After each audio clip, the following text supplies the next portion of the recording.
കുടിച്ചടക്കുക. ഇങ്ങനെ പോയാൽ നല്ല കേൾക്കും. Another vlog. ഇപ്പം ഞാൻ നോക്കി എവിടുന്ന വ്ളോഗ് സ്റ്റാർട്ട് ചെയ്യണേന്ന്. ഫോറസ്റ്റിൻ്റെ ഉള്ളിൽ നിന്ന്. ഈ കാട്ടിലുള്ള ഓരോ മരവും എത്ര കൊല്ലം പഴക്കമുണ്ട് എന്ന് അറിയോ.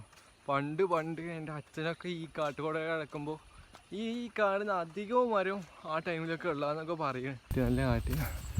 ഈ കാണുന്ന കാറ്റടീൻ്റെ മരമൊക്കെ കണ്ടോ, എത്ര കൊല്ലം പഴക്കമുണ്ടെന്ന് അറിയാം. ഈ നേരെ റോട്ടിൽ കൂടെ അങ്ങോട്ടുണ്ട്. ആ ഭാഗത്തായിട്ടൊരു ചെറിയ കുളം ഉണ്ട്. അങ്ങോട്ട് ഇപ്പോൾ എന്തായാലും പോകാൻ പറ്റൂല. ആരെങ്കിലും ഉണ്ടെങ്കിൽ സീനാവും. അട്ടടിച്ച് ആ പട്ടി പെട്ടെന്ന് കണ്ടപ്പോൾ ഞാൻ വെച്ച് വേറെ എന്തെങ്കിലും കഴിക്കുന്നു. കൂടെ നടക്കുമ്പോഴൊക്കെ ചെറുപ്പത്തിൽ അച്ഛമ്മേൻ്റെ ഒപ്പം നടന്നൊരു ഫീല്. അച്ഛമ്മേൻ്റെ വീട്ടിൽ പോകാൻ അത് ഈ വഴി കൂടെ പോയാൽ വേഗം എത്തും. വേറെ വഴിയുണ്ട്, അത് കാട്ടുകൂടെയാണ്. അത് കൂടെ രാത്രി പോകാൻ പറ്റൂല. അപ്പോൾ ഇത് കൂടെ ഇരിക്കും ഞങ്ങൾ. ആദ്യം അച്ഛമ്മേൻ്റെ വീട്ടൊക്കെ പോയിക്കൊണ്ടിരുന്നത്. മലയിലൊക്കെ കോട ഇങ്ങനെ ഇറങ്ങി വരുന്നതുണ്ട്. ആ ഭാഗത്തേക്കൊക്കെ പോകുമ്പോൾ സിനിമയിലൊക്കെ കാണുന്ന ഒരു ഫീൽ കിട്ടും. പക്ഷെ ആ മലയ്ക്ക് ഇപ്പോൾ പോകാൻ പറ്റൂല. വേറൊരു സ്ഥലം ഉണ്ടായിരുന്നു അമ്പലത്തിൽ കൂടെ പോയാൽ അവരെന്തായാലും അത് കൂടെ കയറ്റി വിടൂല. പിന്നെ ഏത് കൂടെ കയറിയാലും മലേൻ്റെ ടോപ്പിലെത്തും. പക്ഷേ അതിൽ കൂടെ കയറി കഴിഞ്ഞാൽ ഒരു ഭാഗത്ത് പെട്ട് കഴിഞ്ഞാൽ കഴിഞ്ഞ്. അവിടെ നിന്ന് നടന്നു വന്നിട്ട് നമ്മളെ റോഡ് എത്തിയിട്ടുണ്ട്. ഇനി ഇവിടുന്ന് അങ്ങോട്ട് താഴേക്ക് വേണം. മേലെ റോഡിൽ കൊണ്ട് കാറ്റടീൻ്റെ മരം ഇതേപോലെ കാണാൻ നല്ല രസമാണ്. എനിക്ക് ഈ വഴി കൂടെ എത്ര നടന്നിട്ടും എനിക്ക് മതിയാവണില്ല. പിന്നെ വന്ന് വീഡിയോ എടുക്കാനും ഫോട്ടോ എടുക്കാനൊക്കെ തോന്നുന്നു. പക്ഷേ ഈ സ്ഥലത്തിൽ കൂടെ കുറേ ആൾക്കാർ ഫോട്ടോ എടുത്ത് വീഡിയോ എടുത്തു ആകെ ഒരുമാതിരി ആക്കിയിരിക്കുന്നു. പിന്നെ എടുക്കാൻ തോന്നില്ല.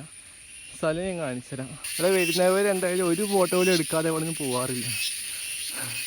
വാ, ഇതിന് മേലേക്കുള്ള റോഡ് കണ്ടില്ലേ? ആ റോഡിൽ കൂടെ പോയാൽ വലിയച്ഛൻ്റെ വീട്ടിലെത്തും. പക്ഷേ വലിയച്ഛൻ്റെ വീട്ടിൽ ഇപ്പോൾ പോകണില്ല. ഹായ്, അച്ഛൻ്റെ മുടി അടിപൊളിയാണല്ലോ. അച്ഛൻ്റെ മുടി വെട്ടാം നമുക്ക്. ട്രിമ്മർ ഞൊട്ടുന്നോ? ആഹാ, അവരുടെ അടുത്ത് കത്രിക എടുത്ത് ഗ്രൗണ്ടിൽ വരാൻ പറയാം. ഓ, കൂടെ ചക്കയിൽ മെഴുതിരി കുത്തിയേക്കണല്ലേ, കുത്തിയേക്കാണേ. ബർത്ത്ഡേ കേക്ക് മുറിക്കുക. ആരെ ബർത്ത്ഡേ ഇന്ന് ആഘോഷിക്കുക? അവിടെ കുത്തിയിട്ടോ? അച്ചു കളിക്കല്ലാന്ന്, അവന് മൈഗ്രൈൻ വരുമെന്ന് കളിച്ചാൽ. ഇന്നലെ അങ്ങനെ വന്നിരുന്നു, അവൻ്റെ കണ്ണിൽ മഴവില്ലൊക്കെ വന്നു. മൈഗ്രൈൻ്റെ എണ്ണയില്ല, നല്ലവരേക്ക് വെള്ളം ചോറും ഉറക്കവും നല്ലവരേക്ക് ആയാൽ തന്നെ അതൊക്കെ പോകും. അപ്പോൾ നീ പോയിട്ട് എന്തെങ്കിലും തിന്നിട്ട് വന്നാ അച്ഛൻ ചോറ് കഴിക്കാൻ വയ്ക്കണം. അവന് മൈഗ്രൈൻ എന്നൊക്കെ പറഞ്ഞിട്ട് ഞാൻ പറഞ്ഞ നല്ല ചോറ് കഴിക്കുക, നല്ല ഉറങ്ങ്, നല്ല വെള്ളം കുടിക്കുന്നു. അതൊന്നും ചെയ്യേണ്ട. അവന് വീട്ടിലൊന്നും അങ്ങനെ ആ സാധനം ഒന്നും ഇല്ല. ഈ ഭാഗത്ത് ചോര ഇത് അടക്കി കഴിഞ്ഞാൽ ഇനിയും ചോര വരുമോ? കട്ടടിച്ച് പോകുന്നത്. അയ്യോ, അടുത്ത് കയറി 2-3 പേരൊക്കെ അറിയിക്കട്ടെ. ഞാൻ കണ്ടു വെച്ചേക്കണേ നല്ല വൈറ്റത്. ആരുടെ നിങ്ങളെന്തൊക്കെയിട്ട് കുറേ വട്ടം വിളിച്ചിരുന്നല്ലോ. നിന്നെ ഒരു പൈസയില്ല കളിക്കാം. കുറച്ച് നേരം കളിക്കട്ടെ കേട്ടോ. അടിപൊളിയാണ്, നല്ല കാറ്റുണ്ട്. ഇപ്പോൾ മഴയൊന്നും തോന്നില്ല. കുറച്ച് നേരം കളിച്ച് കഴിഞ്ഞ് കുറേ കഴിയുമ്പോൾ മഴയും തോന്നണം, എന്താ അറിയില്ല. നമുക്ക് കുറച്ച് നേരം കളിക്കാം. കുറച്ച് നേരം കളിച്ചുകൊണ്ട് അപ്പോൾ ഈ പെട്ടെന്ന് ചെറിയ ചാറ്റിൽ വന്ന് പിന്നെ ചാറ്റിൽ കൂടി കളിക്കാൻ പറ്റില്ല. ഇവിടെ ഫുള്ള് ചളിയായിട്ടോ. മറിഞ്ഞ് വീണതിന് കയ്യും കണക്കുണ്ടായില്ല. അത് കാണിക്കായിരുന്നു. നല്ല മഴയായിരുന്നു, ഫോണ് പുറത്തിറക്കാൻ പറ്റിയില്ല. അവിടെ കുടേൻ്റെ അടിയിലായിരുന്നു വെച്ചത്. ഞാനൊക്കെ ചളിയിൽ കുടിച്ചടക്കുക. അയ്യോ, ഇനി ഒരുത്തരം കിട്ടാണ്ട് അവനെ കാത്തിരിക്കുക ചളിയിൽ മുക്കാൻ വേണ്ടിയിട്ട്. ഇവരെ ഓട്ടിച്ച് എങ്ങനെ എത്ര ദൂരം ഓട്ടിച്ചറിയോ? ഈ ഗ്രൗണ്ടിൽ നിന്ന് ആ ബാക്ക് കാണുന്ന വീടില്ലേ, അവിടെ ഒരു ഓട്ടിച്ച്. ആ റോട്ടുമ്പോൾ അവൻ മറിഞ്ഞും കെട്ടി വീണേ. വേറൊരു ചെക്കുണ്ടായിരുന്നു, ആ ചെക്ക് ഈ കാട്ടിലും മറിഞ്ഞും കെട്ടി വീണേ. ഓട്ടിച്ച് പിടിക്കാൻ ചളിയും മുക്കാൻ. നിന്നെ കിട്ടും. അപ്പം മാന ചെരുപ്പ് നല്ല സാധനം എടുക്കാൻ നിൽക്കുക. നീ വാടാ, നിന്നെ മുക്കോടെ ഒന്ന് ഞാൻ ചെരുപ്പ് ഇട്ടിട്ടോ. വൈകുന്നേരം കാണാം. അപ്പോൾ മടുത്ത് നേരെ വീട്ടിൽ പോയിട്ട് കുളിച്ചിട്ട് കുറച്ച് ഗെയിം കളിച്ചിരിക്കട്ടെ. ഓ, എന്തതൊക്കെ ഇതൊക്കെ കറുപ്പിടറാടെ പണിയിട്ട്. ഇതെന്താ ഒരു ബുക്ക് അച്ചടിച്ച് വെച്ച പോലെ ഉണ്ട്. ക്ലിയർ. മറ്റേ ബോൾ അതാ ബോൾ വീട്ടിൽ എടുക്കാനാ? പിന്നെ ബോൾ എടുക്കൂലേ? ഇവിടെ ഒക്കെയല്ലേ ബോൾ എടുക്ക്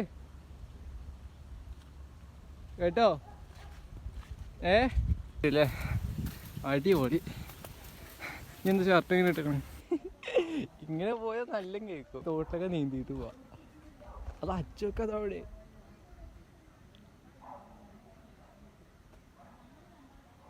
റോഡിന് സൈഡിലും എല്ലാവരും ഉണ്ട്. മേലത്തെ ചളി മോളൊക്കെ വരുന്ന അച്ചു കളിക്കാൻ പറഞ്ഞിട്ട് നീ എന്താ കാട്ടിയേ? ആ ഞാൻ നീ ചളിയിൽ വെള്ളത്തിൽ കളിക്കുക ഞാൻ ഉണ്ടാവില്ല. ഞാൻ വെയിലുള്ളപ്പോൾ മാത്രമേ തോന്നുമ്പോൾ മാത്രമേ വരുള്ളൂ.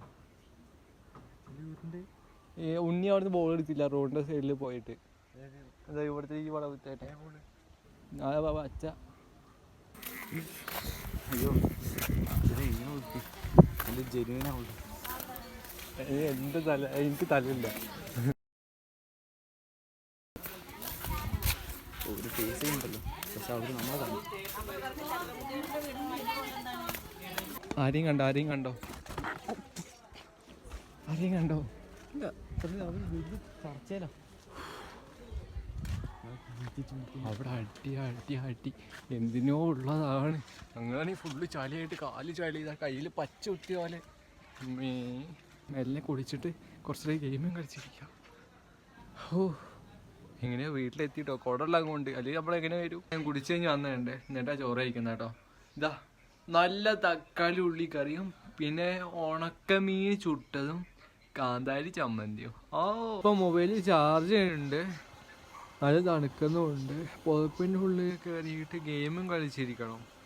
അതാണെങ്കിൽ കുറച്ച് സമയം ലാഭം കിട്ടും ചെയ്യും, മേല് മൊത്തം ചൂടാവുകയും ചെയ്യും. എന്താ ചെയ്യുക?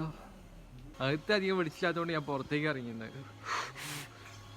ഈ ഇരുട്ട് റൂമിൽ ഗെയിമും കളിച്ച് പുതപ്പിൻ്റെ ഉള്ളിൽ ഇങ്ങനെയൊക്കെ എന്ത് സുഖമാണെന്നറിയോ? അവരേക്കും തന്നെ ആ സുഖം ഫീൽ ആവുക. ഇപ്പോൾ കുറേ നേരം ഗെയിം കളിച്ചിരിക്കണേ. എൻ്റെ മുകളിൽ ചാർജ് ഇല്ല, ചാർജ് കുത്തി വെച്ചിട്ട് ഗെയിം കളിക്കട്ടെ. ഇപ്പം സമയം 12:45 കഴിഞ്ഞ്. ഈ ഫുൾ ടൈം ഗെയിം തന്നെ റൂമിൽ തന്നെ. പുറത്തേക്ക് ഇറങ്ങാൻ തോന്നുന്നുണ്ട്. ചോറ് കഴിച്ച് വേഗം വന്ന് പിന്നെ ഗെയിം കളിച്ച്. കളി ഉണ്ടായിരുന്നു കണ്ട് വന്ന് ഗെയിം കളിച്ച്. അത് തന്നെ പരിപാടി. ഗെയിമിൽ അഡിക്റ്റ് ആയിക്കണേ ഞാൻ. എന്താണെന്ന് അറിയില്ല, ഞാൻ ആയിപ്പോയില്ല എന്ത് ചെയ്യാനാ. അപ്പോൾ നമ്മൾ ഇന്നത്തെ ബ്ലോഗ് ഇത്ര എല്ലാവർക്കും ഇഷ്ടപ്പെട്ട് വിചാരിക്കുന്നു. ഒരു ലൈക്ക് ചെയ്യുക, സബ്സ്ക്രൈബ് ചെയ്യുക, മാക്സിമം സപ്പോർട്ട് ചെയ്യുക. അടുത്ത എല്ലാ ബ്ലോഗായിട്ട് നാളെ കാണാം കേട്ടോ. ബൈ.